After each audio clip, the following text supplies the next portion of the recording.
Hello and welcome again to a live tour, part of Decentraland Art Week 2024.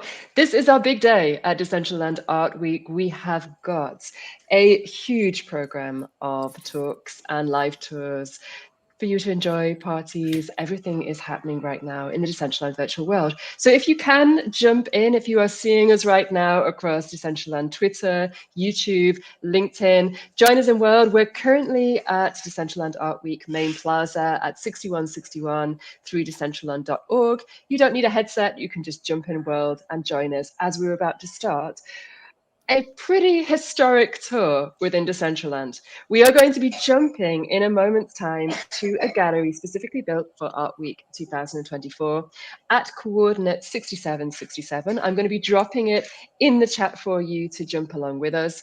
And it is my absolute pleasure to have the architect, the technologist, and the artist of this incredible space to take you through this installation today. So if you can jump with me, jump in World. I can see we've got 85 people already following along with us on the socials. So we're going to be moving through this experience. We're going to be jumping now. So I'm going to be going over here to Decentraland. I'm going to be adding the coordinates. If you're new, you can just add these into the chat box, which is 6767, which is then going to make a hyperlink for us all. And we're going to be teleporting to 6767.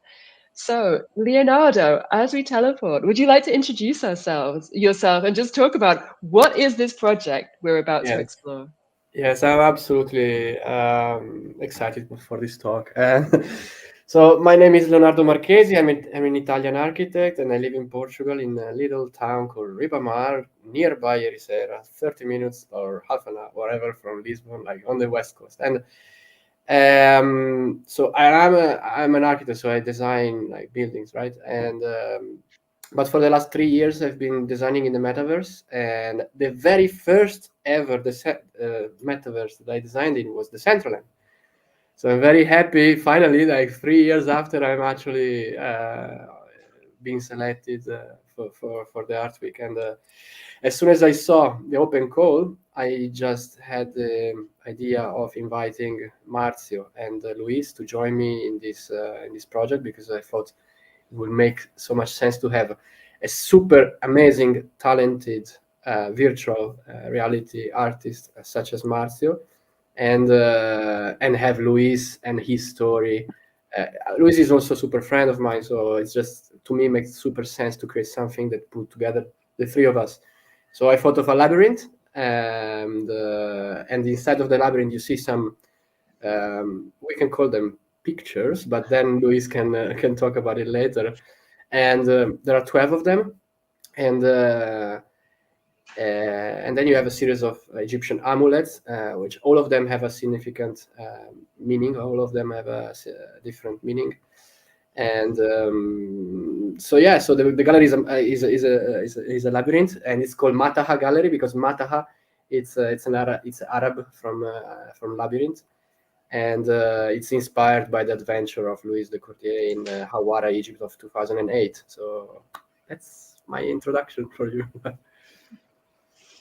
So we're here in this labyrinth that you've created within Decentraland, coming back after first being exposed to this virtual world 3 years ago. You've come back to create this space.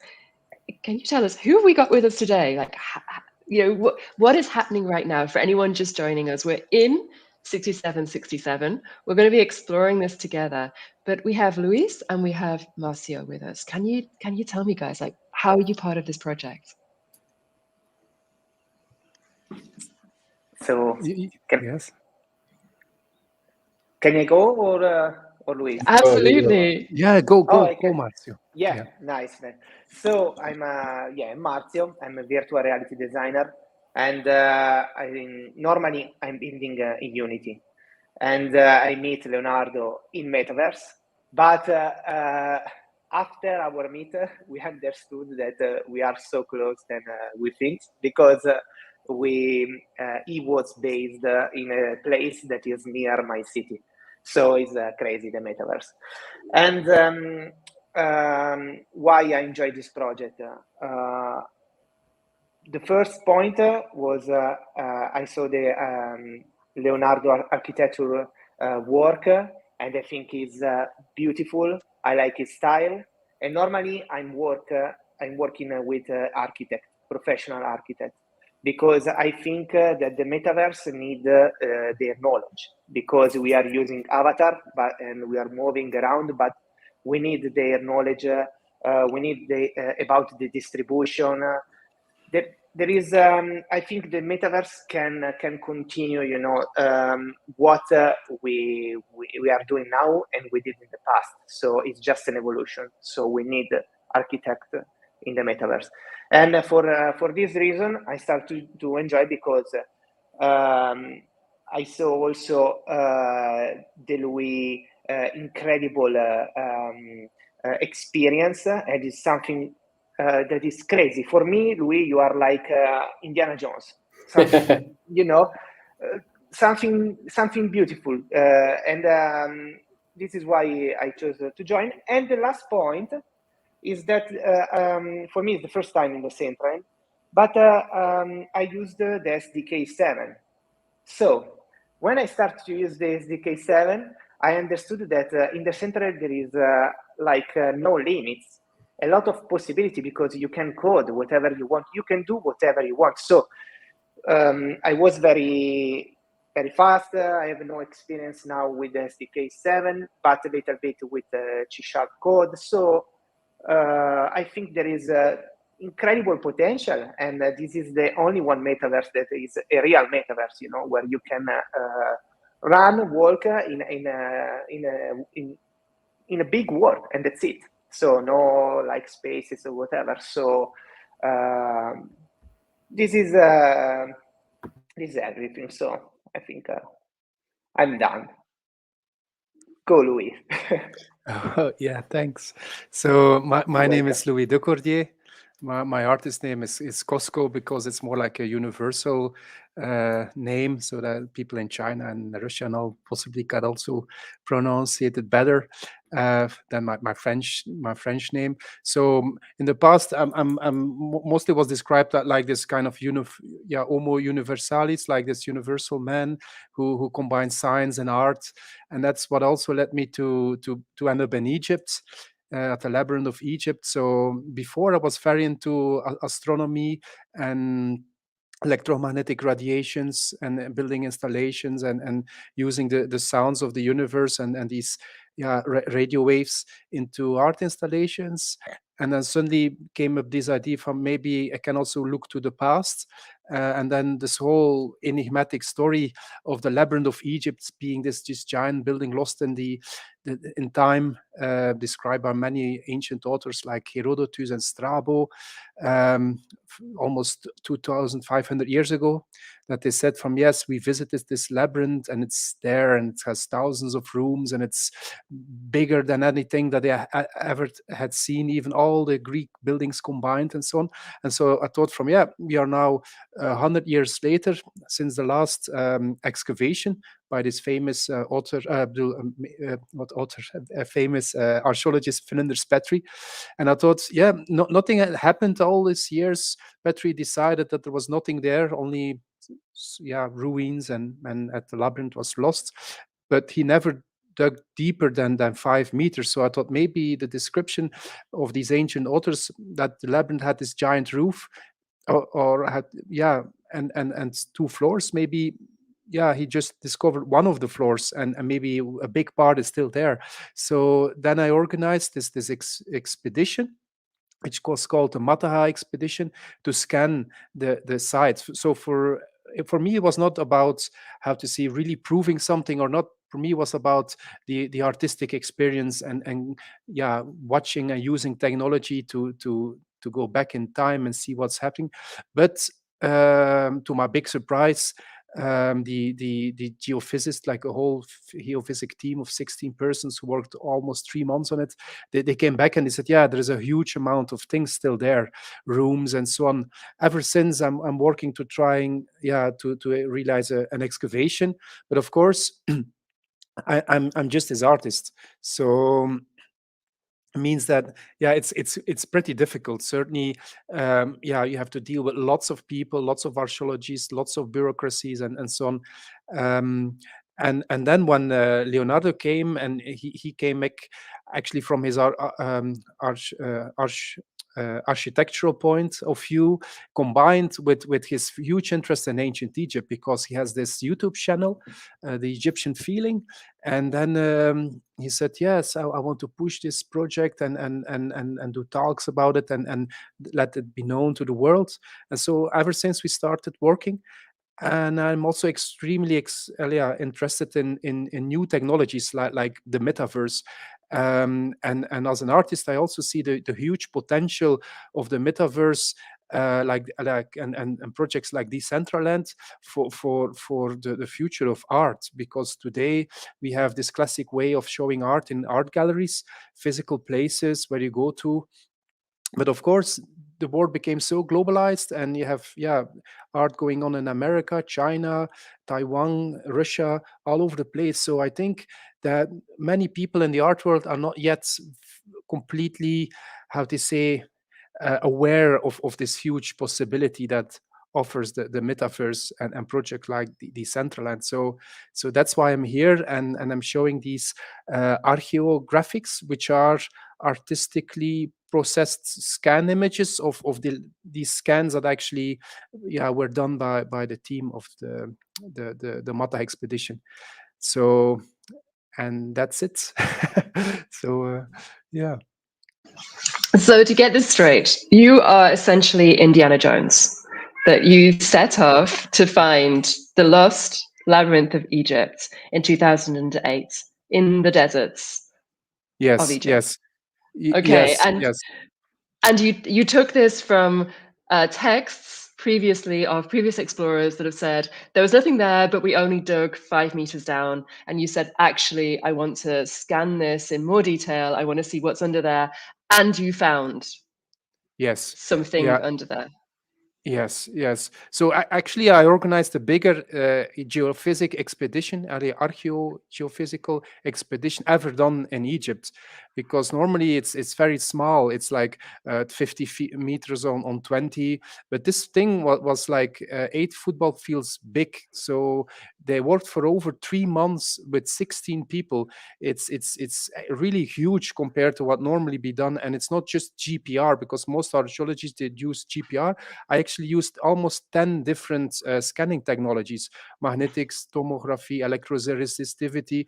The only things that I did not use was seismic, because that's involved like huge trucks coming in and vibration. Because the initial, the way we received permission to do so, because it's extremely difficult to get permissions to do projects on those sites, because they are very protected by the Ministry of Antiquities, because these buildings are 4,000 or 5,000 years old and very sensitive, full of still artifacts that still are over the area. So even when this team of the National Research Institute performed it, we had always 2 inspectors present. And after a couple of months of research, because afterwards all this data need to be processed as well, tons and tons of information, then they wrote this scientific document, which clearly outlines that there are huge structures underneath this platform, way below 8 meters. And they definitely say, this needs to be continued. And it's also very important because the site itself suffers from underground water. So there's a lot of environmental damage, and the pyramid itself is almost submerged, the below part. So one of my goals is also to preserve the whole sites, so that it's protected for the future. This is incredible. So if anyone's joining us right now across the socials, we've had 400 people come through this talk already. We can see that there's a huge interest around this. And you can see we've got people joining us in world, in the gallery as well, within Decentraland. So if you've just tuned in and are wondering what we're talking about, why we're in this really interesting looking space in Decentraland, we are joined by artist Louis de Cordier.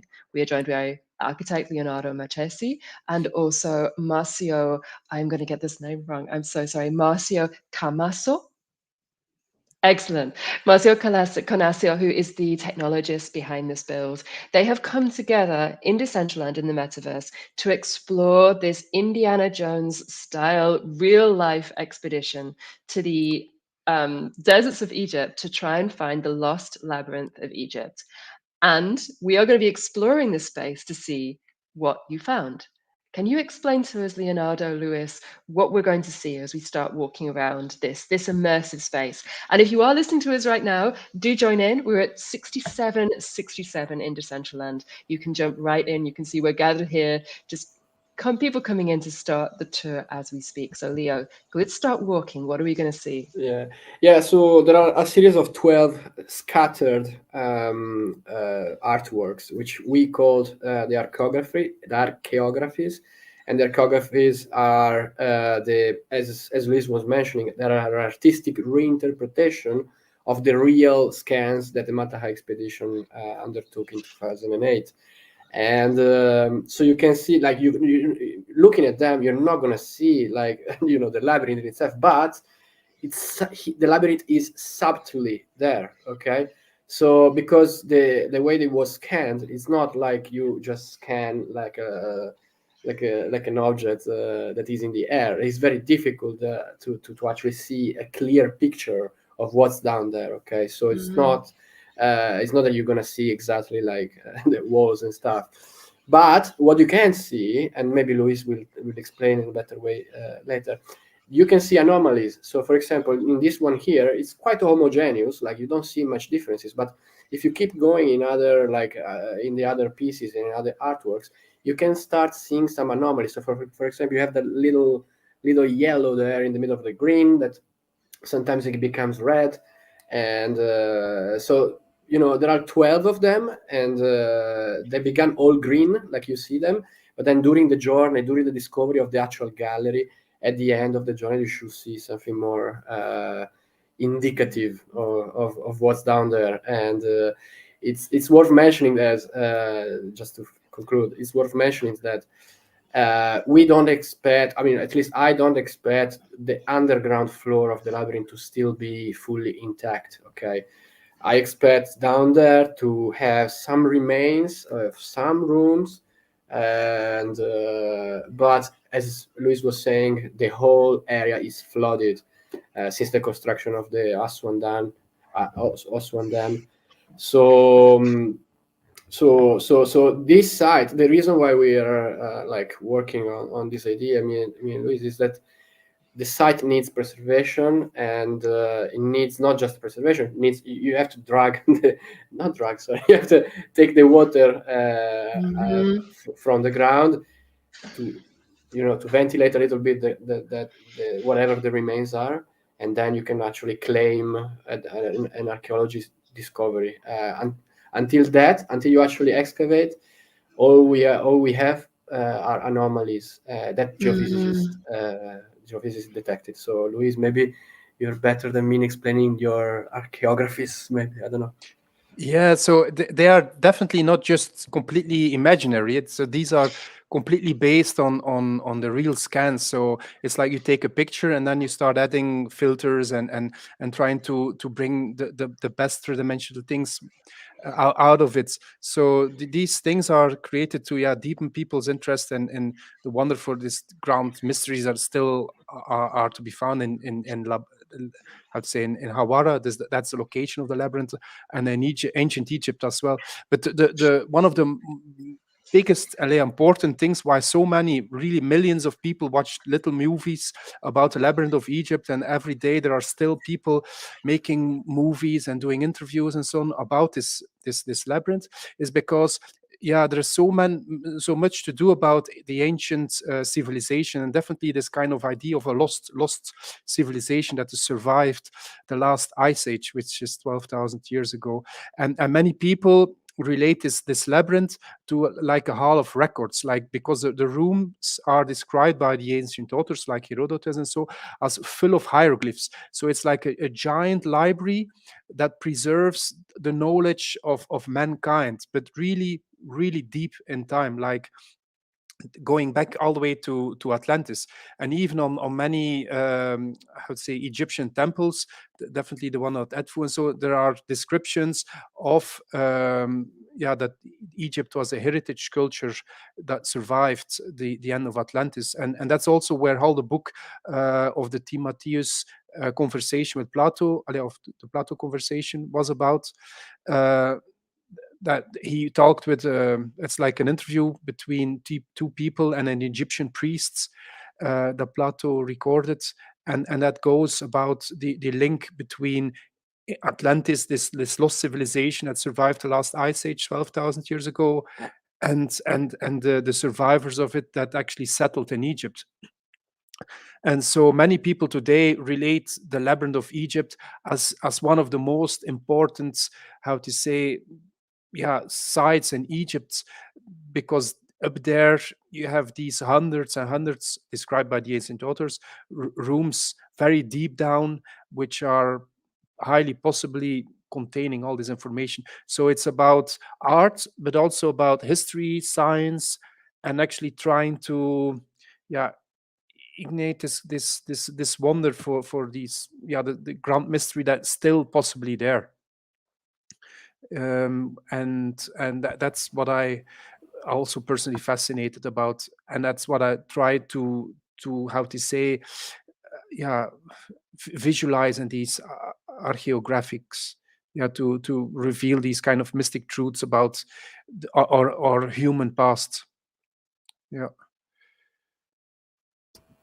that connects as well with this Metatron sculpture, which in the center of the Mataha Gallery. There's like a giant geometric shape. It's a rhombicuboktahedron, and that's like a big time capsule that compacts like all information.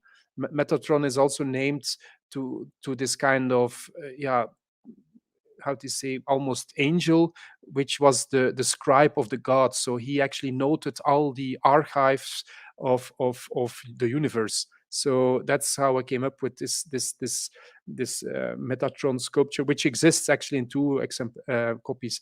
So one is two of them are in Belgium, and I want to realize one in Mongolia as well, because that's one of the most remote places on Earth, and I would like to realize one up there as well. So this Metatron sculpture that we see within the center of the labyrinth here, that exists in real life then? There are actual versions of this size. Can you tell me more about the physicality of this? Yeah, so I wanted to make a sculpture in contrast to many contemporary art sculptures that only last maybe for a couple of decades. I wanted to last something that really that would last for millennia. So I made two versions, copies, and a third one is to be followed. And they are made of corten steel, which is the most hardest material. So it's extremely hard, and then it's completely filled with one of the most condensed concretes that exists. And inside this Metatron, there is another sculpture, which is actually a miniature version of the rhombicuboktahedron. So like a mini version inside, made out of massive bronze, and bronze is also a very durable material. So even after a couple of millennia, if the whole the shell of corten steel is corroded away, then it has to go through all the concrete, and then it finally gives out his little core, which is the bronze version.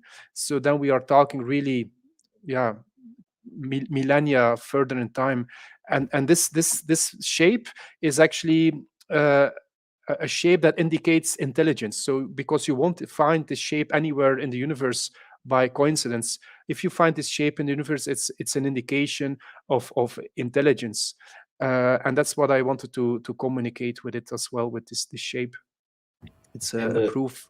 Yeah, I would like to mention also one thing about this, because Marzio is so good in what he does in coding, that when you go down under the Metatron, you can hear a sound. It emits like this, like almost sci-fi sound. And so I really invite everyone that is looking at the video or whatever you are in the social media, just go there. Just it's an experience, and and you see not just the metatron, but also you see the archaeographies, and you can actually see from yourself, like for yourself, the anomalies.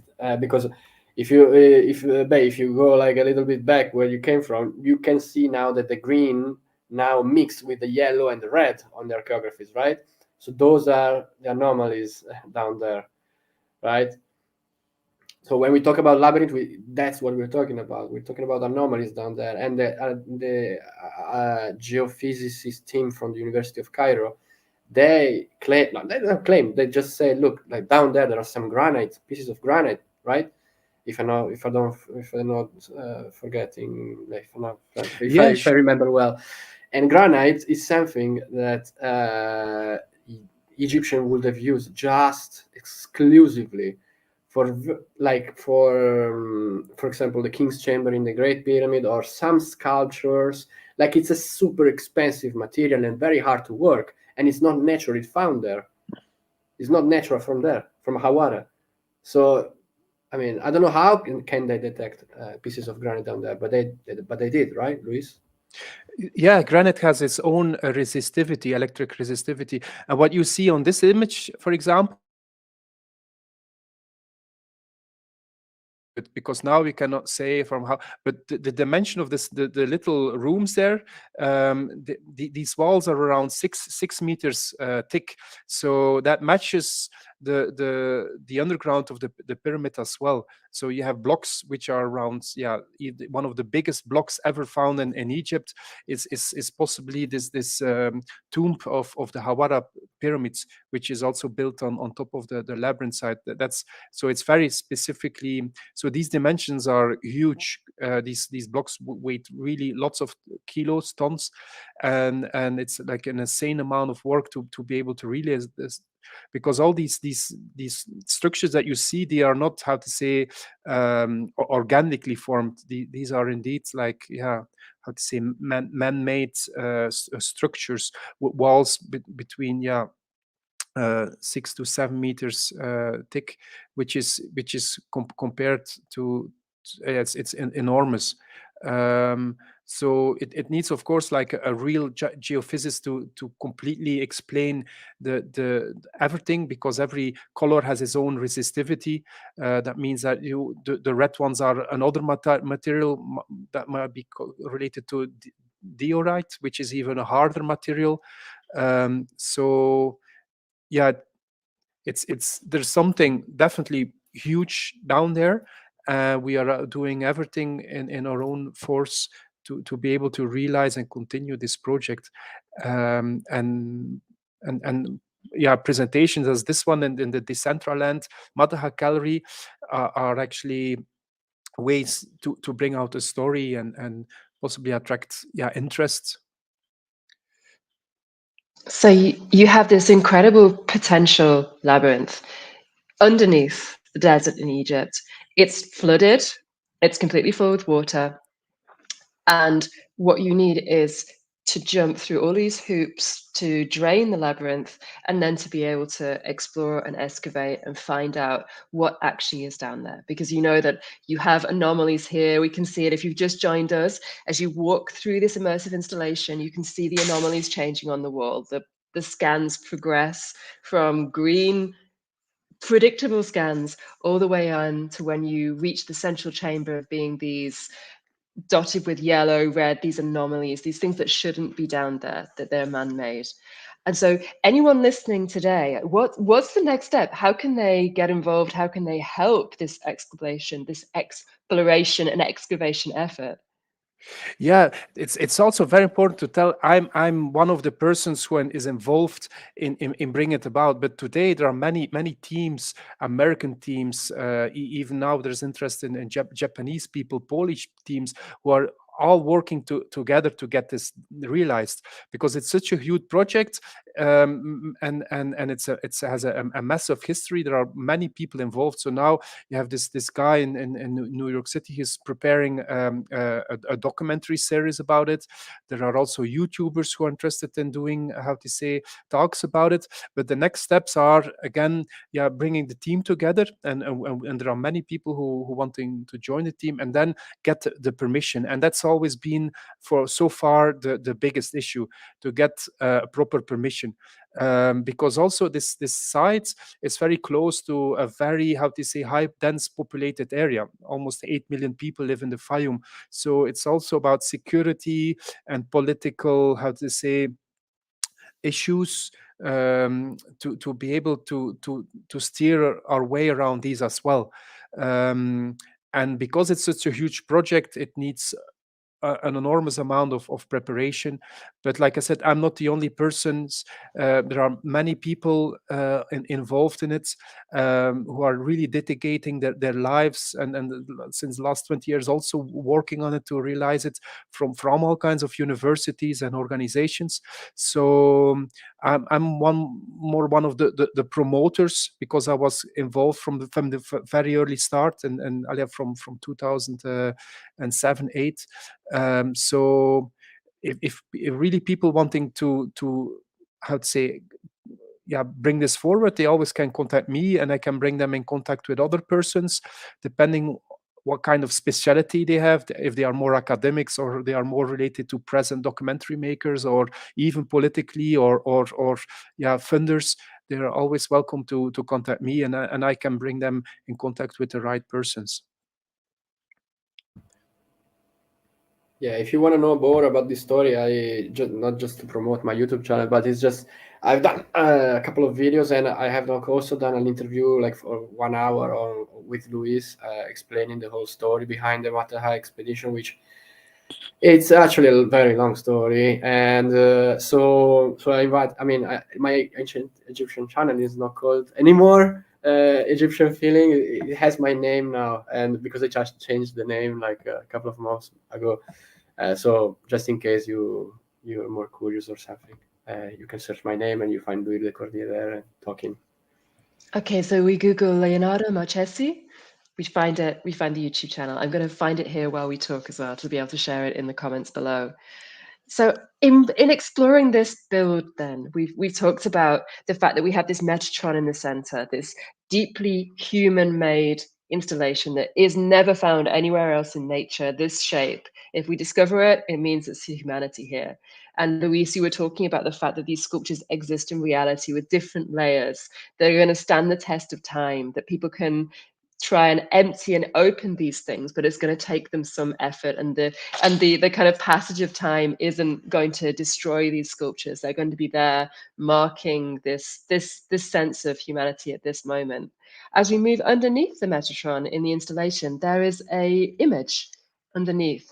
Can you explain to me what we're seeing in this image? Because I know we're starting to gather underneath the Metatron in the center of the labyrinth here. We have an image of a sandy dune, a plain. What is this, and what are we looking at? So that's a view of the labyrinth, how it looks today.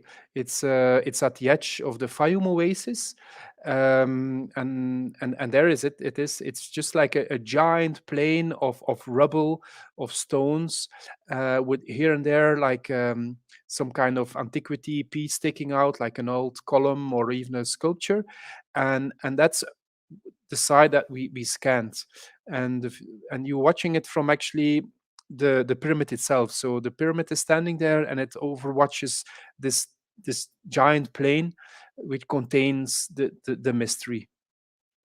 And it's a presentation of, I think, 10 photographs with all kinds of all kinds of images of the site itself. It's like like a loop type of thing, about the labyrinth. Yeah. The Fayum Oasis is around 90 kilometers from Cairo itself.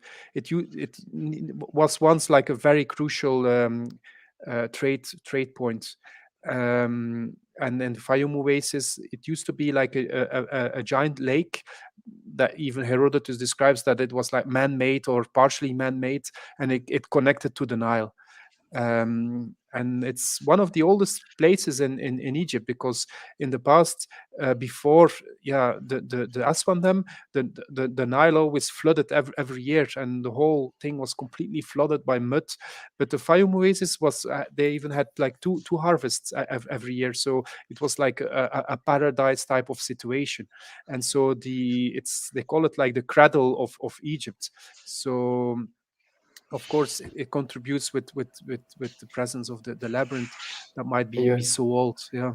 Isn't it the land of the crocodiles as well? Like back in because you have Sobek, the goddess, no? Yes, because afterwards they say that it's actually they built it the Crocodilopolis, because there was a huge crocodile culture there.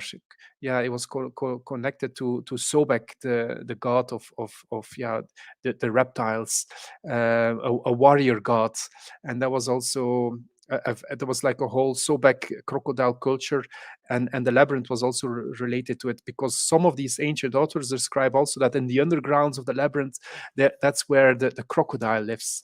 Yeah, the crocodiles.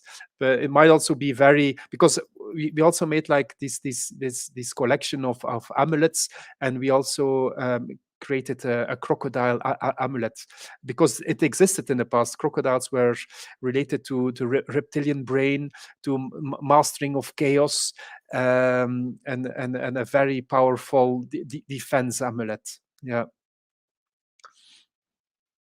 because the labyrinth was always associated with information and knowledge, and the crocodiles were protecting it, so they were really protecting the information and the secrets that were stored there. Yeah. I think Marzio lost himself in the labyrinth. Yeah, we've lost we've got the labyrinthine. I'm lost in the bringing in labyrinth. that area. No, So, because I have the magic mouse, it's too much magic. So I'm sorry. Yeah. I'm going to just touch flash it. up, Leo, I'm going to flash up your YouTube channel here for anyone joining us. Sorry, Marseille, it's just covering you for a few moments. But if anyone wants to hear more about the wider work on Leonardo's interest in Egypt, delving into this expedition more, if you are joining us right now in any of our socials across Decentraland, Twitter, YouTube, LinkedIn, you will see that we are both streaming live from Decentraland and talking to three amazing guests right now. We have Leonardo Marchesi, who is the architect of the space. We have Marseille Camasso. Oh, I'm sorry, I've covered your face. It's okay. It's okay. We have Marzio Camasso, who is one of the technologists that have built this build and brought it together. And then we're delighted to also have with us Louis de Cordier, who is an artist who has been exploring this expedition and creating together with Leonardo and Marzio this amazingly immersive space that we're all exploring right now in Decentraland at 6767. So if you can join us in the space, I really do recommend looking at that change between these scans as we go towards the center of the labyrinth, seeing the anomalies getting clearer and clearer on the scans as we go towards the center. I also want to talk with you while we have a little time about these objects, because as we're walking around the labyrinth, we also see some objects kind of floating above the floor. Can you tell me more about what we're seeing within these spaces? For example, this one, this 3D rotating object here. That's the shed. So there are like 12 Egyptian amulets scattered in the space, and so this actually is an NFT collection that we did, me and Luis, some like maybe 2 years ago or something like that, when there was the hype of the NFTs, and the idea was to use the NFTs of the crypto amulets to actually help to found a new how will you say, a new documentary about about Hawara. And so since then, I mean, that's the crypto amulets, we call them, and they are available on OpenSea. But at the moment, the ones that you see here in the space are just like sculptures that Marzio amazingly animated, very like with this slow motion, and all of them have a different meaning. So oh, I don't actually remember all of them, but Louis, maybe you might remember some of the meanings of them. So, for example, you have the heart and you have the Shen. They're all original ancient Egyptian amulets that I 3D modeled them, and now they're available here in the gallery to just. And Marzio also did one thing, is just when you approach the 3D crypto amulet, and the name of the amulet appear down on the bottom of the screen. So you will actually end up educate a little bit yourself about at least about the name of it. Yeah, Louis, maybe I don't know if you remember some of the meanings of them. Yeah, this Shen, yeah, ancient civilization. The Egyptian one was so sophisticated, very metaphysical, very deep, and this circle, it's called Sen, but it's because they say that you have the whole universe, everything exists, and that represents this thing. Because it's the circle, and inside is the everything. So and mostly they are based on also ropes. So this is like a circular rope with a knot underneath. But these shapes are very, how to say, they look very contemporary, although they are thousands of years old. And all over Egypt, many people were wearing these amulets to protect them, and they also place them in their tombs and even pyramids. To protect them in the afterlife. The afterlife was extremely important for the Egyptian civilization, and this thing is one of the this Shen, this one, it's one of the most universal ones. It's like the totality of the cosmos, and the known universe, and inside it's actually representing chaos, but also the universe.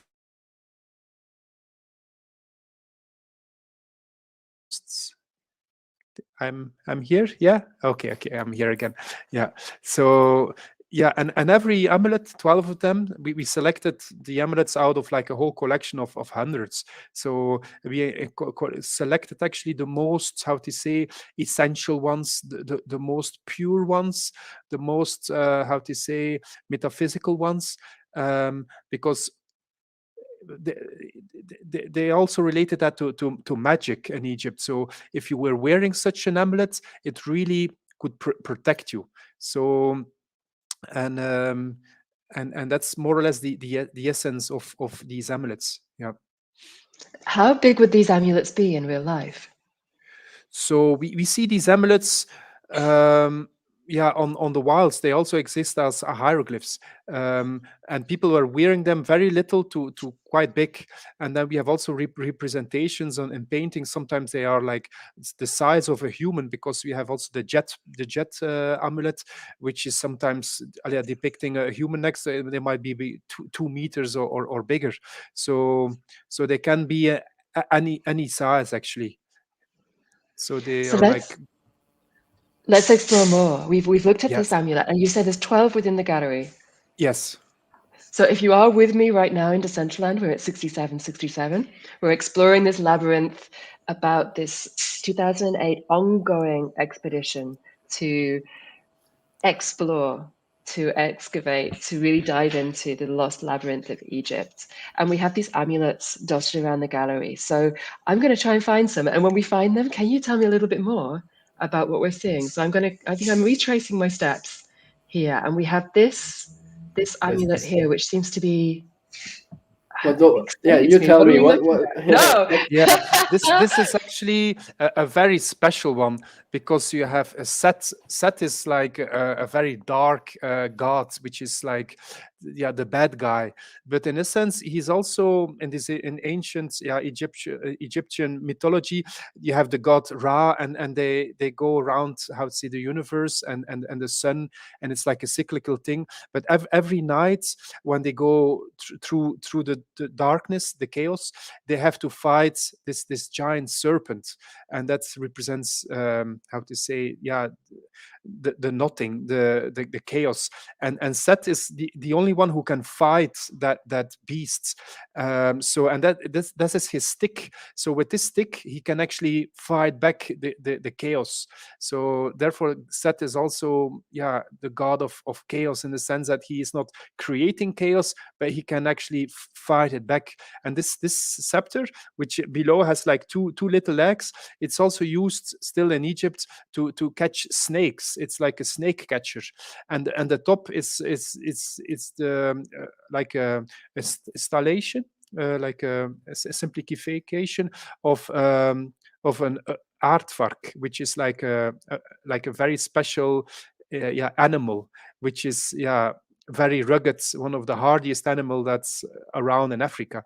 So that symbolizes, it's like a staff, to fight back chaos, and it's a very big symbol. Every king used to have such stick, and that's one of the 12 amulets. Yeah, you see depicted this scepter is like a scepter. Yeah, it's a scepter. It's a scepter, like a staff scepter. Yeah. You can see it depicted along the walls of ancient Egypt everywhere since the very dawn of the very first dynasties. And but Set also, like Luis is so correct, saying that Set was not just the bad guy, was also the good guy. But we need to mention that he was so bad because he killed Osiris, his brother, with 72 other conspirators. He didn't just kill him, he chopped him in 14 pieces and scattered Osiris all over Egypt.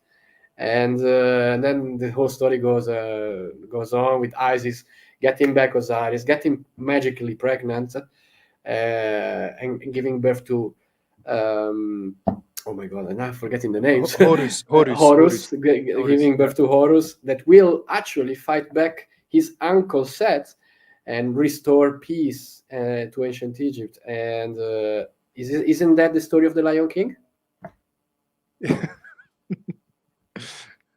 Well, I'm getting deeply inspired here. I feel like I want to change my avatar. So if you are with us in Decentraland right now and you want to get your kind of Egypt referencing avatar style on, you can of course click your avatar at the top and go to your backpack. I have kind of got prepared for this one. So I have bought a pretty extraordinary skin here by KJ Walker. So I'm going to turn off my Roman head, and I'm going to turn into the Sphinx and go back to be. There we are, right? Sphinx Master. So I'm going to come back here. There we go. I'm not going to allow the smart wearable. It's actually a smart wearable as well here. But we have a banana referencing bananas in Egypt. But if you are joining us, you can see that we're exploring this. And I feel like this staff, so we have this staff that was used by the kings in ancient Egypt. This is right. I think I'm hoping I'm getting this right, Leonardo and Luis. Used by the kings. It's got the aardvark head on it. It's about Set's staff to keep the chaos away, to keep the darkness at bay and kill the snakes. And I feel like we need this as Decentraland wearable as well. But and kind of herding these community tours, keeping the chaos at bay. I think this staff would actually come in quite handy. Bay, I actually applied for the last submit. No, sorry, no, it was sorry. It was better without microphone. This one. the Egyptian cat. Yeah, the Egyptian cat is really important. Topic as well. It's the Egyptian cats. They found really thousands, possibly millions of cats, mummies in Egypt. So yeah, cat was like a very high esteemed animal there. We are going to explore now. So we have the staff, we have the circular amulet. What else can I see as I traverse in these corridors? I know I'm not sure we're going to be able to see. It's called Sa, isn't it, Luis? Or yes, that's a Sa. That's a very special symbol. It's one of the most protective symbols of all the amulets. Also, like an age. So if you look closer, it looks like something to. It's like how to say, like a life vest, like a life jacket. So you could put your head through it. and it was made out of possibly reeds. So because Egypt is very connected to the Nile, many people drowned there. So this symbol is the representation of like a life jacket. So it's like a protective thing, like on the Titanic, you had a life jacket, and this is like a symbolization of the life jacket.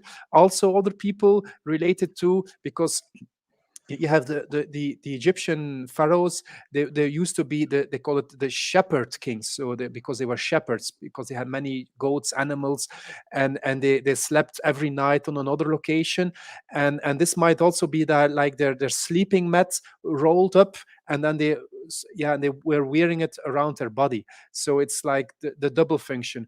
On land, it's like the shepherd's sleeping mats that can be weird around your as like a protective thing at night, and also against cold, like a blanket that's rolled up into this. And on the other side is like how to say, like a life jacket, and that's the Sa symbol. It's also like a hieroglyph, and it exactly looks like this, and it's one of the main symbols that's connected to the goddess Isis, the mother goddess of Egypt.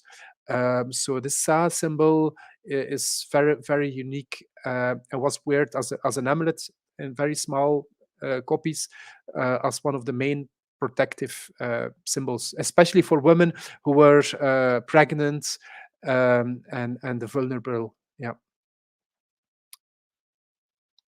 So this one is the Sa one. This is fascinating. I love the fact that we can get Yeah. so close to these objects in virtual space as well, and really walk around them, see them in 3D, really see as well the detail within these objects. Where did these scans come from? How did you create these within the 3D space? Well, yeah, we had like over 100 amulets pictures, very low resolution, and I just 3D model them in SketchUp, like the best as I could, but also low poly. So they're not like extremely high definition, but they're also not like, so you can actually see the shapes. And yeah, I 3D modeled them from the pictures, doing my best to.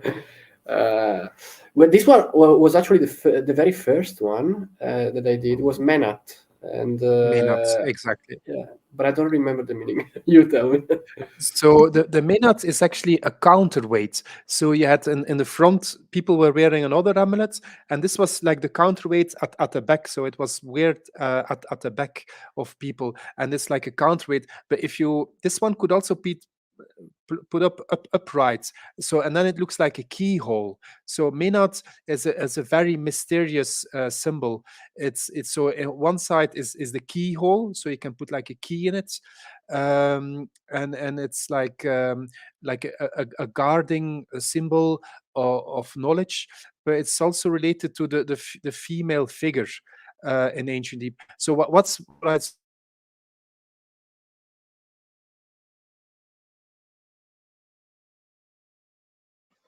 I think we've lost Louis for a few seconds. Sometimes happens. Maybe we'll come back. Yeah, I'm back. I'm Here we back go. here. Yeah, We're back. Wonderful. Yeah, and so they are actually very human in origin. So it's they if you start researching from where the shapes are coming from, it's always so simple, always connected with nature or their humble life up there. So this one was especially as an amulet protection for women who had little babies and little children, and that's what they wear to actually protect the children and the babies against how to say bad things. There's this Menat is also one of the 12 that we selected, and we refer to it as the keyhole. Yeah, to unlock the mysteries of the universe. Yeah. I would love to go through all of these 12 objects. I feel like anyone listening in right now, dive in world with us at 6767 at decentraland.org. We are exploring the Mataha Gallery, a really special build in terms of both the story and the content around this installation. It's a special installation for Decentraland Art Week 2024 by this amazing team, Leonardo, Marcio, and Luis, that have created this gallery around the expedition to find the lost labyrinth of Egypt. And at the moment, we're looking at the 12 artifacts that are created within the gallery. Leonardo has carefully modeled these from images of ancient Egyptian amulets and works. And we're kind of hearing the story about these amulets as we go through the space. There is so much here. If you are just catching up with us, the recording will be available on YouTube. You can rewind on Twitter once the live has finished and catch up with all of this. And I really recommend diving into this build to experience it in real life in the virtual space. I'm going to find us. I think we've got time for maybe 2 more amulets before we kind of have our wrap-up question, which is always, what was the most surprising part of putting this together? But I'm fascinated right now by amulets, and I want to find at least one more. So if I walk through the labyrinth now, and I'm going to take this turn, I think we haven't looked at this one. Oh, that's the heart. No, here we are.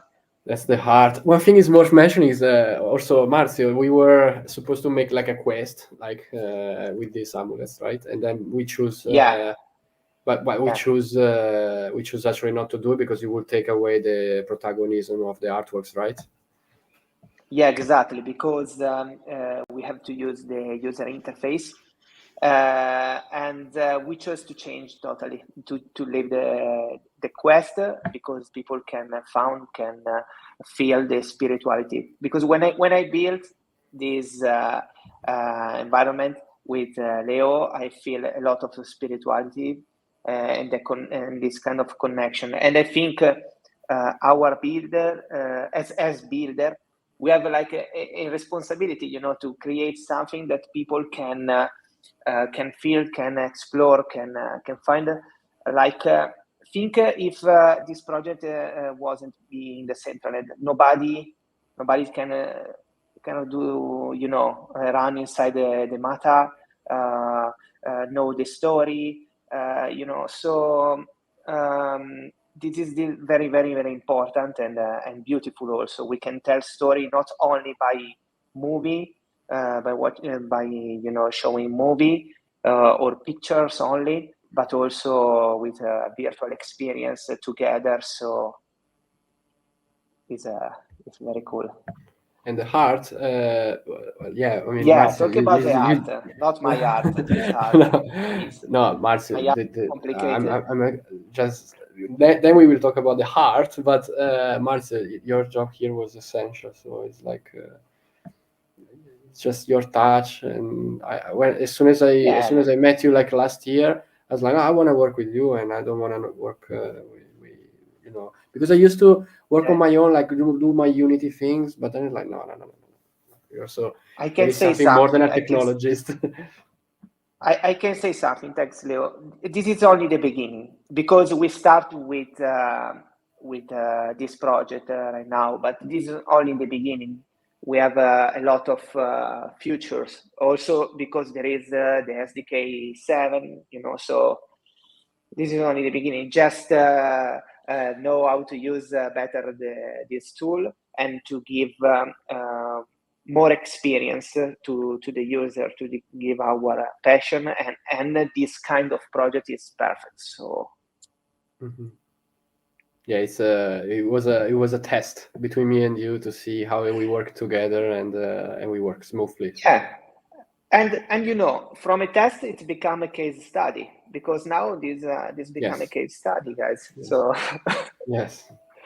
Yeah, Luis, maybe you want to talk about the heart. Sorry, I just for me, you're both magicians in the sense that like the ancient Egyptian magician, because I sometimes have these ideas, but then you're able to realize this, and in this complete metaverse thing, it's just awesome. It's just beyond what I could ever expect. So this heart is in ancient Egypt. The heart was just not a heart that we consider to be a heart, like just like an organ. So sometimes today we say it's from the heart, but in ancient Egypt the heart was actually the center of our brain and our thoughts as well. So for them, heart was actually consciousness. So, and it's a very important symbol, amulet, because at the end of your life, your heart was actually weighted, and so it was like a balance. And then you had some people there, crocodiles were present, and then you had Maat, and Maat was one of the very important goddess as well, and she was weighting your heart. Against the feather of Maat. We also have the feather of Maat as an amulet, and so your heart, if your heart was very heavy, that meant that you did many things wrong, or you didn't live your life like you wanted to be, then it was how to say, more heavier than the feather. But the heart itself is a symbol of consciousness, like your essence, during this lifetime. So and therefore the symbol of the heart was definitely one that we wanted to include. It's this symbol is also very stylized, universal, and it's like exactly like you see here, beautifully given shape by Leonardo and Marzio. One of the out of the hundreds that exist, one of the most important ones. So it's the symbolization of consciousness. Yeah. Can we talk more about other crypto amulets, please? Yeah. We're out of time. I'm so sorry. This has gone like this hour. It has been a fascinating tour, which has brought in both ancient history, spirituality, modern day virtual installation, the limits of SDK technology. It has been just amazing, guys. It's been an absolute pleasure to have this conversation with you today. I think just for 2 minutes, if I could just go through the three of you and ask you just in a couple of sentences, what have you been most surprised by in creating this project for Decentraland Art Week 2024? I can maybe begin. I was surprised by just how smooth the whole creative process between me and Marzio. That was the most surprising thing. Because normally nothing works in the process. And oh no, the file, the megabyte, the polygons and stuff. And I was like, I did the model, sent to Marzio. Marzio did the job, and it was just great. And I was very surprised by that. Yes.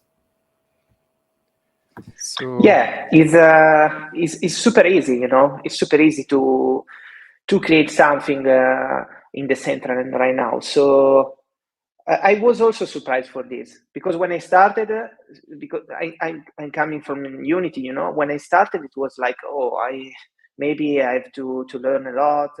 It was very, very, very easy and fast. Sorry, Louis, go ahead. So for me, it's that this complete awareness of the enormous important moment in time that we are in. So like this Decentraland metaverse project is just the beginning of a huge universe. And certainly, it's just amazing to be like a part of this time, to be able to present these things in this Mataha Gallery in the Decentraland. I think in 20, 30, 50, over 100 of years, we will watch back to this time as one of the most exciting periods ever in technology and the way how humans can actually relate to it. So for me, it's like amazing to be part of it and be able to contribute to this, and be like have this with the help and being invited by these two internet architectural technique magicians. I think that's a great place to end this talk on. It has been giving me chills just how much you've built into this exhibition. Again, if you want to know anything more about the expedition to the ancient Egyptian labyrinth, you can Google Leonardo Marchesi. You can Google, I think it's Costco, your artist name, Luis? Yes, Costco. There's also a website, Costco.one. Costco.one. So head there, get in touch if this is something that you also want to start exploring and contributing to this thrilling expedition that and process, this archaeological process of looking to find this lost labyrinth that has been written by Herodotus, that has this huge history. And I am absolutely thrilled that you were able to bring this to Decentraland Art Week 2024. So massive thank you to all of you. Thank you to everyone that's joined us in World, to the 1,000 people that tuned in via the various socials to be part of this today. And I am thrilled to be part of this year. So thank you guys, and have a great rest of day 3 of Decentraland Art Week 2024. We'll see you again. Bye-bye. Bye. Bye-bye. Bye-bye. Bye. Bye bye.